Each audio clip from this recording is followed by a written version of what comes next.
కూడా సువాసనలు ముందు కాబట్టి రోజు రోజుకి కొద్దిగా తగ్గిస్తున్నారు. మహా కొత్తగా సువాసనలందరూ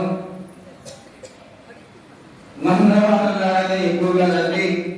అమ్మవారి ప్రసాదం వస్తుంది కాబట్టి వస్తే అమ్మవారి ఆశీర్వాదం దొరుకుతుంది. 2 సార్లు చేతులకి గోరింటాకు వేసుకున్న వారిని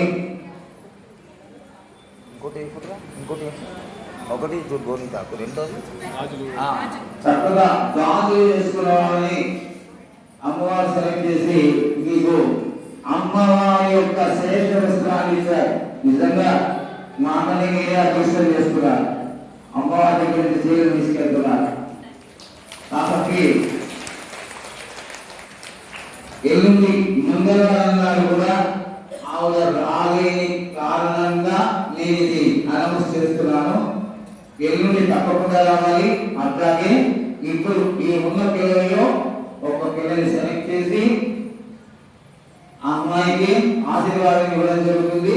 ఆ అమ్మాయికి అయితే మంగళవారం కానీ వీళ్ళందరూ ఇవాళ వచ్చే పిల్లలందరూ వస్తే మంగళవారం కానీ లేదా ఆదివారం వచ్చే ఆదివారం కానీ ఆ అమ్మవారి ప్రసాదం ఇవ్వడం జరుగుతుంది. 5 నిమిషాల్లో సువాసన పూజ అదే కూర్చొని 4 గంటల నైవేద్యం వస్తుంది కదా.